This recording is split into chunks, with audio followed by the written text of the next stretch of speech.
మత్తయి సువార్త 4వ అధ్యాయము 18వ వాక్యం. నా వెంబడి రండి, నేను మిమ్మల్ని మనుషులను పట్టు జాలరులనుగా చేతునని. మనుషులను పట్టు జాలరులు కాదు, మనుషులను పట్టు జాలరులుగా చేతునని వారితో చెప్పెను. వెంటనే వారు తమ వలలు విడిచిపెట్టి ఆయనను వెంబడించిరి. ఎవరు వీళ్ళు? పేర్లేంటి?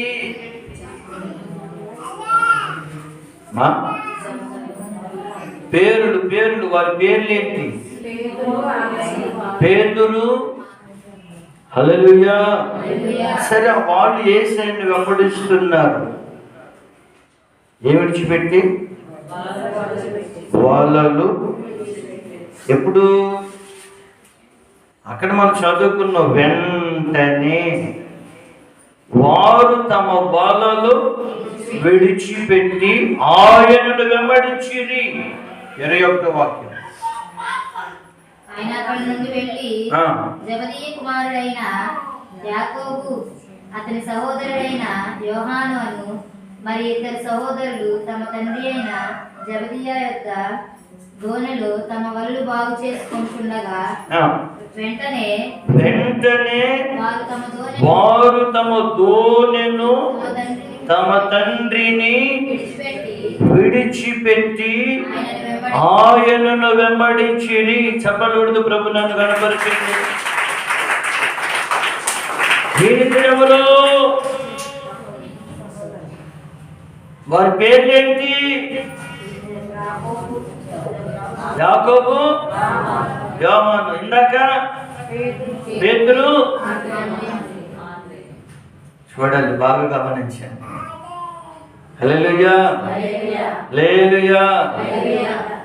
మనం ఇక్కడ చదువుకున్నాం. వెంటనే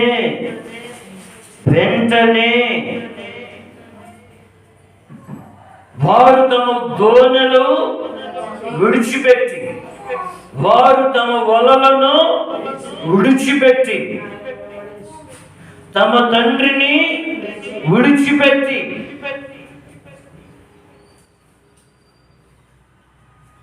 బాగా గమనించాలి. యేసుని వెంబడించే వ్యక్తి, యేసే కావాలనుకున్న వ్యక్తి,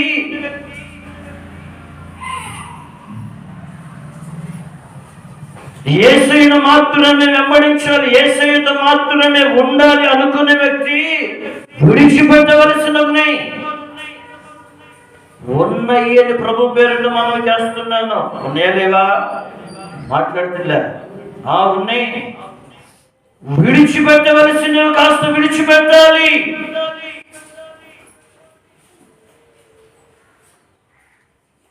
ఏం విడిచిపెట్టాలి? ఒక వ్యక్తి తన అల్లులతో చెప్తున్నా, తమ కుమార్తెను వివాహం చేసుకోబోతున్నా, తన ఇద్దరు అల్లుళ్ళు కాబోతున్నా తన అల్లుళ్ళతో చెప్తున్నాడు, అయ్యా ఈ ప్లేస్ లో ఉండొద్దయ్యా, మీరు లేండి.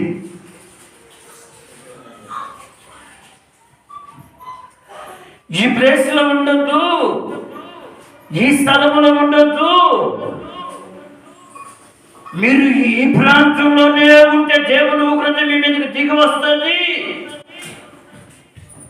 కనుక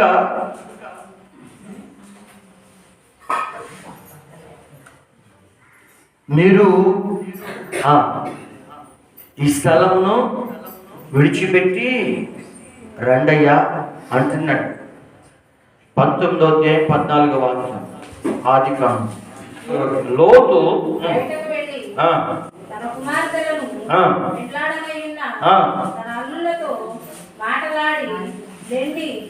ఈ చోటు విడిచిపెట్టి రండి, నాశనం చేయబోచున్నాడని చెప్పెను. ఏ చోటు విడిచిపెట్టాలి? వారున్న చోటు ఏదది? సొదొమ గొమొర్రా. విచ్చలవిడికి అలవాటు పడిన ప్రాంతం అది. అక్రమానికి అలవాటు పడిన ప్రాంతం అది.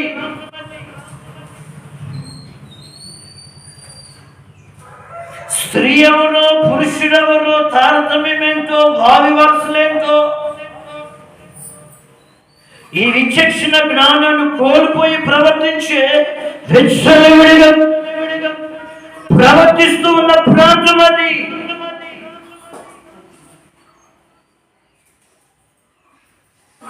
బాగా గమనించాలి.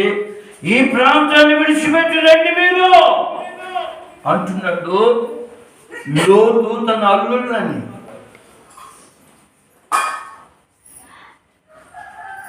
కొంచెం మనసును పెట్టాలి. నువ్వు ఎక్కడ ఉంటే నీ ఆత్మ సంబంధమైన జీవితంలో స్పిరిచువల్ లైఫ్లో నువ్వు ఎదగలేవో, ఏ ప్లేసులు నిన్ను బలహీనపరిచేస్తాయో, ఎక్కడ ఉంటే ఆత్మ సంబంధమైన జీవితం పాడైపోతుందో ఏం చేసుకోవాలి? ఆ స్థలాన్ని ఏం చేసుకోవాలి? విడిచిపెట్టాలి. విడిచిపెట్టాలి. విడిచిపెట్టాలి.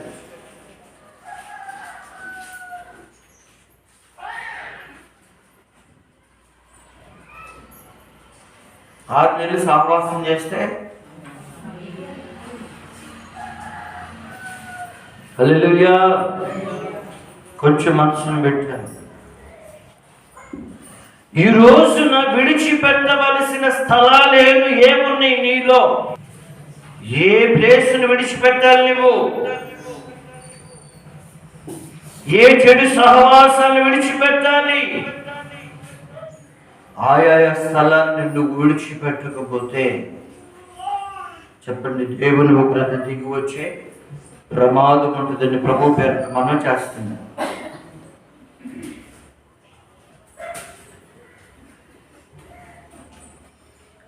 నువ్వు దేవుని బిడ్డవి, చెడు సహవాసం నీకేలా? దుష్టుల సహవాసం నీకేలా? చెడు సంగతి నీకేలా? దేవుని వాక్యం స్పష్టంగా మాట్లాడుతుంది. విశ్వాసి అవిశ్వాసితో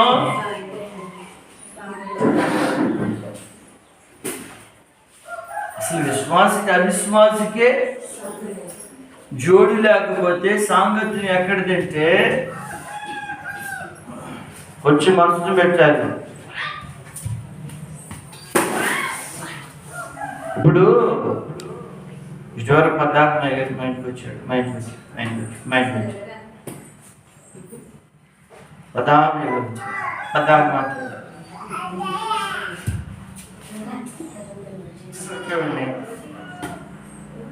నువ్వు ఎన్ని చెప్పినా వినకపోతే, అమ్మ వినాలి, ఎన్ని చెప్పినా వినకపోతే, ప్రవర్తన మార్చుకోకపోతే, నీ దగ్గరకు రావట్లేదు, నా టైం అంతా వేస్ట్ అవుతుంటే, మనలో సరస్వక్తులు లోక సంబంధమైన ఇవన్నీ తారతమ్య వ్యత్యాసం లేకుండా వస్తాయంటే పర్లేదులే ఆయన అనుకుంటాను వస్తాడు. ఇంకా మనసును పెట్టాలి.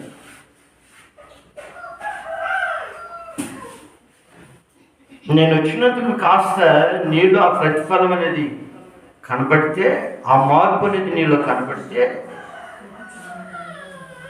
దైవజనుడు వస్తున్నాడు, కాస్త దేవుని మాటలు చెప్తున్నాడు, కాస్త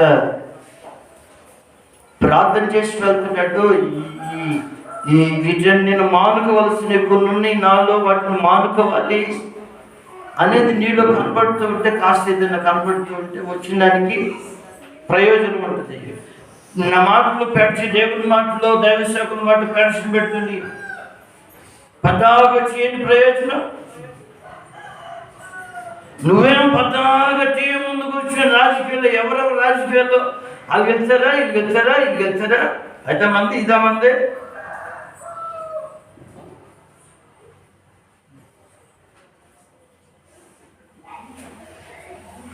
దాంతో మనకి ఏంటంటే పని?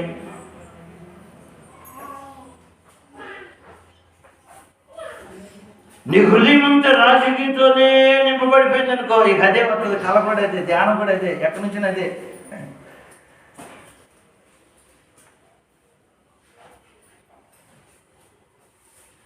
కొంచెం మనసును పెట్టాలి. విడిచిపెట్టవలసినవి ఏమున్నాయి? అంత త్యాగం, అంత సమర్పణ. ఎవరు? దోణులు విడిచిపెట్టారు, జీవనోపాధిని విడిచిపెట్టారు, తమ వలలు విడిచిపెట్టారు, తమ కుటుంబాన్ని విడిచిపెట్టారు, తమ తండ్రిని విడిచిపెట్టారు, కుటుంబాన్ని విడిచిపెట్టారు, రక్త సంబంధికులను విడిచిపెట్టారు. యేసయ్యను వెంబడిస్తూ ఉన్నారు. చప్పట్లు కొడుతూ ప్రభు నాన్న కనపడతారు.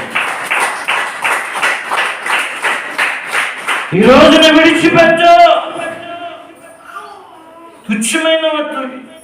తుచ్చమైన వాటిని మనిషి విడిచిపెట్టలేకపోతున్నాడు. అపోస్తుల కార్యగ్రంథం 14వ అధ్యాయము 15వ వాక్యం చేయుచున్నారు. మేము కూడా మీ స్వభావం వంటి స్వభావం గల నరులమే. మీరు వ్యర్థమైన వాటిని విడిచిపెట్టి చాలు. ఏంటయ్యి? ఈ వ్యర్థమైన వాటిని విడిచిపెట్టి.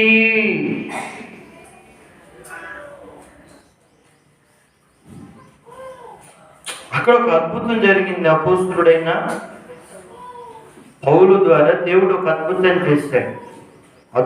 చేశాడు. హల్లెలూయా, హల్లెలూయా, హల్లెలూయా. ఇప్పుడు వీళ్ళు ఏమనుకుంటున్నారంటే, ఆ వ్యక్తి పుట్టినది మొదలుకొని ఎలాంటాడు? మాట్లాడుతున్నా కుంటివాడు, ఎన్నడూ లేని వ్యక్తి. పౌలు చేరు చూస్తే దేవుడు అతను కనికరించి తన జీవితంలో అద్భుతం చేశాడు. దేవుడు అతను స్వస్థపరిచాడు, దిగ్గులు లేచాడు, నడిచాడు, ప్రభువును స్తుతించాడు. హల్లెలూయా.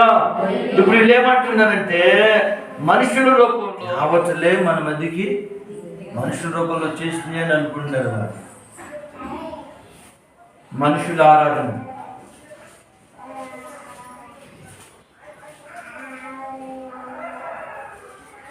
అయ్యా అసలు ఈ వ్యర్థమైన వాటినన్నిటిని విడిచిపెట్టేదాని కొరకే. ఈ వ్యర్థమైన వాటినన్నిటిని విడిచిపెట్టండి.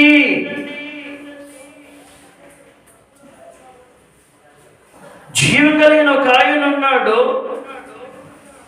సర్వస్వాన్ని కలుగజేసిన ఒక ఆయన ఉన్నాడు.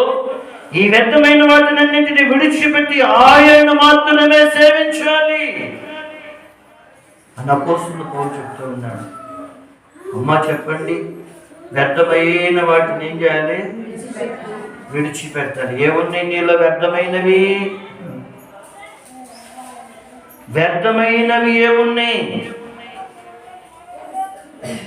నీ ఆత్మ సంబంధమైన జీవితంలో పనికిరాని, ఆత్మ సంబంధమైన జీవితానికి ఉపయోగపడనివి, నీ ఆత్మ సంబంధమైన జీవితంలో ఎదుగుదలని ఇవ్వనివి ఏమున్నాయి నీలో?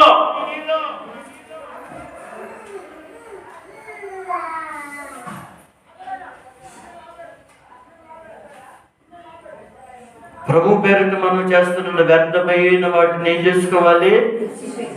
విడిచిపెట్టాలండి.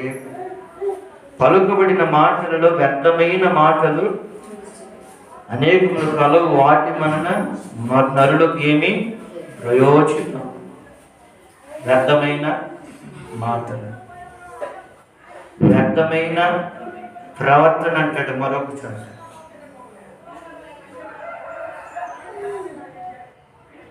హల్లెలూయా. వ్యర్థమైనవి ఏమున్నాయి?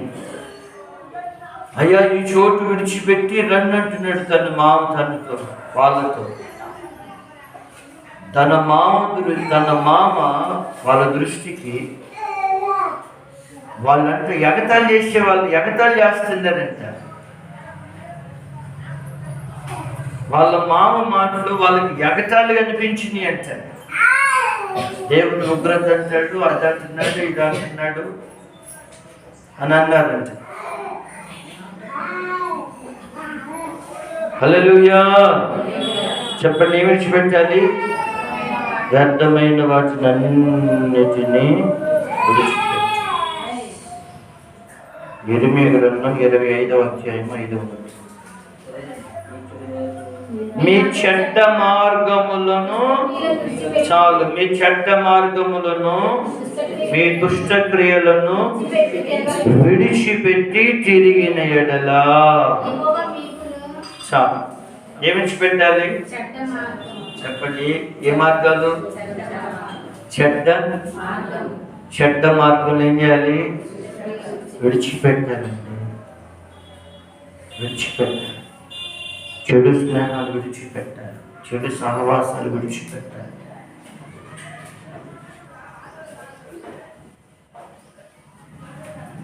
భక్తిలో క్వాలిటీ లేకపోతే నువ్వు క్వాలిటీగా ఉండలేవు. నువ్వు క్వాలిటీగా ఉంటేనే భక్తిలో క్వాలిటీ ఉంటాయి. కొంచెం మనసు పెట్టాలి. నువ్వు క్వాలిటీగా బ్రతికితేనే భక్తిలో మాట్లాడుతున్నా క్వాలిటీగా భక్తి చేయగలుగుతావు. నీలో క్వాలిటీ ఉండాలి. నీలో స్వచ్ఛత ఉండాలి. నీలో క్వాలిటీ ఉండాలి. నీలో స్వచ్ఛత ఉండాలి. అప్పుడు నీ భక్తి క్వాలిటీ కలిగిన భక్తి నువ్వు చేయగలుగుతావు. నిండు మనసుతో భక్తి చేయగలుగుతావు. అమ్మ వినాలి. ఈ రోజున ప్రియమైన దేవుని బిడ్డలారా, ఈ రోజున ప్రభుని బట్టి బ్రతిమాడుతూ చెబుతున్నా, విడిచిపెట్టవలసిన వాటిలో రాజీ పడిపోతున్నాడు మానవుడు.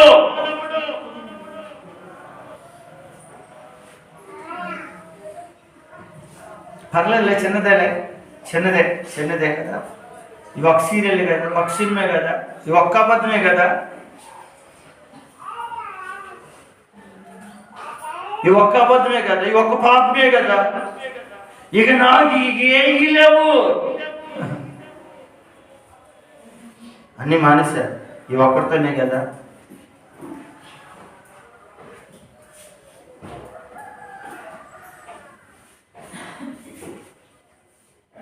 అన్నీ ఏమీ లేవండి నాలో. ఈ త్రాగుడు వ్యసనం ఒకటేనండి. ఏమీ లేవండి నాలో. అవసరమైనప్పుడు ఒక అబద్ధం ఆడుతానండి. ఇంకేమీ లేవండి. అదవుతుందండి. నేనేమి లేదు, క్వాలిటీ లేదు. కల్మషం ఉంది నీలో. క్వాలిటీ లేదు నీలో, కల్మషం ఉంది. స్వచ్ఛత లేదు నీలో. అవసరానికి అబద్ధం. ఈ ఒక్క పాపమేనండి, ఈ ఒక్కసారేనండి. విడిచిపెట్టవలసిన సరుకును గమనించాలి. పూట అది నీకు ప్రమాదాన్ని తెచ్చిపెడుతుంది.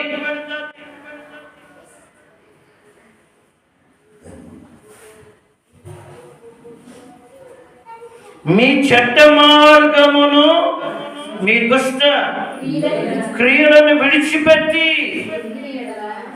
చాలు, మీ చెడ్డ మార్గములను విడిచిపెట్టి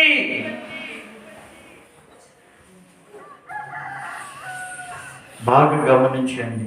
నేను మిమ్మల్ని ప్రేమిస్తున్నాను గనుకనే మీరు బాగుపడాలని నేను కోరుకుంటున్నాను. దేవుడు కోరుకుంటున్నాడు కనుక నేను కోరుకుంటున్నాను కనుక, అవును కదా. ఈ రకమైన బోధన చేస్తున్నా. నేను ఎట్టపోయినా పర్లేదు, నువ్వు ఏమైపోయినా పర్లేదు అంటే ఈ బోధ అవసరం లేదు.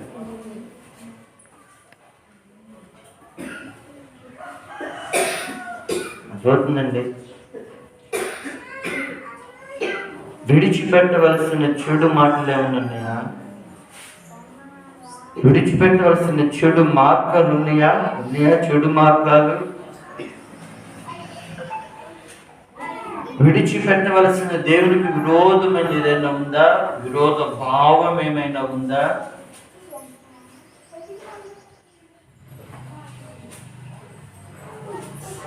హల్లెలూయా. నేను మరలా జ్ఞాపకం చేస్తున్నా, చిన్నదే, ఒకసారి పర్లేదు.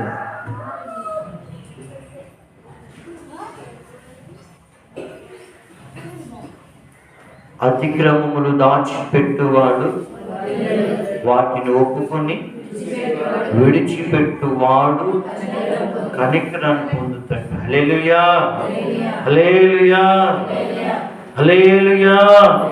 ప్రభు పేరిట మనవి చేస్తున్నాను.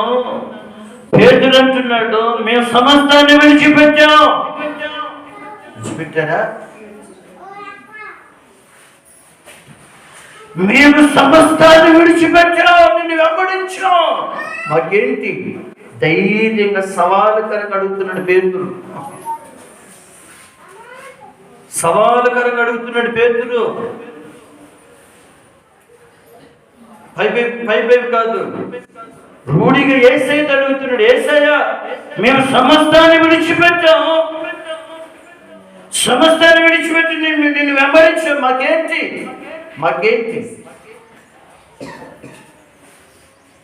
మాకేం దొరుకుతుంది అన్నాడు. మాకేం దొరుకుతుంది? ఎంత మాట అండి! సవాలుకరమైన మాటలు మాట్లాడగలవా? నువ్వే చేసి చెప్పు. పేతురు మాట్లాడినట్లుగా సవాలుకరంగా, నీ కొరకు సమస్తాన్ని విడిచిపెట్టండి అయ్యా. కొన్ని అక్కడ వద్దులే, అంత వద్దులే. ఎంత ఇల్లు విడిచిపెట్టాను, గ్రామాన్ని విడిచిపెట్టాను, దేశాన్ని విడిచిపెట్టాను, ప్రాంతాన్ని విడిచిపెట్టాను, రక్త సంబంధం విడిచిపెట్టాను. కొన్ని ఇది పక్కన పెట్టేస్తే ఆ మాట ఒక మాట చదివి ముగించేస్తున్నా. అతేసి వార్త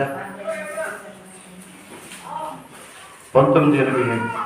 పేతురు, ఇదిగో మేము సమస్తమును విడిచిపెట్టి నిన్ను వెంబడించితిమి గనుక మాకేమి దొరుకునని ఆయన అడుగగా, యేసు వారితో ఇట్లా, నేను పునర్జన్మందు 29 చదివేమ్మా.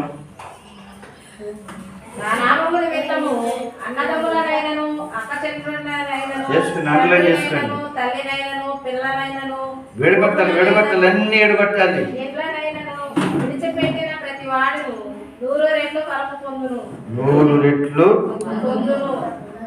రెట్లు ఫలము అంటే ఏంటి? ఆత్మలో ఫలం కానీ ఆశీర్వాదించిన ఫలాన్ని. ఏమా ప్రార్థనకు రాలేదేమా? అయ్యా, ఇంటి దగ్గర ఎవరు లేదయ్యా, ఇంటికి నేను ఒక ఆధారు ఇంటిని కూడా విడిచిపెట్టలేవు. నువ్వేం చెప్తావు? ఇంటిని విడిచిపెట్టలేవు. శనివారం ఆరాధన జరుగుతామంటే ఇంటిని కూడా విడిచిపెట్టలేవు. ఏం చెబుతావు నువ్వు? అన్నా కదండి, మన కొన్ని బంధకాలు ఉంటాయి. ఎక్కడికి వెళ్తావు అన్నట్టుగా.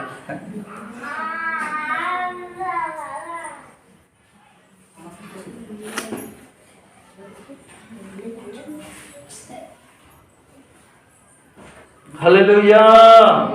ప్రభు పేరిట మనవి చేస్తున్న, విడిచిపెట్టు. ఈ రూఢి తత్వానికి నువ్వు రావాలి. దేవా, విడిచిపెట్టానయ్యా. ఆలోచనండి. విడిచిపెట్టావా పాత స్నేహాలు? విడిచిపెట్టావా పాత అలవాట్లు? విడిచిపెట్టావా పాత నడక పడక? విడిచిపెట్టావా? నాన్న ప్రభు పేరిట మనవి చేస్తున్నాను. విడిచిపెడితే నీకు ప్రయోజనం. విడిచిపెడితే ఈరోజు ఒక తీర్మానానికి రా. ఏం విడిచిపెట్టవలసి ఉంది? ఏమి విడిచిపెట్టవలసి ఉందో నీవు నీ జీవితంలో, నీ అంతరంగంలో? నేను నువ్వే ప్రశ్న వేస్తావు. మోకరిద్దాం చిన్న ప్రార్థన.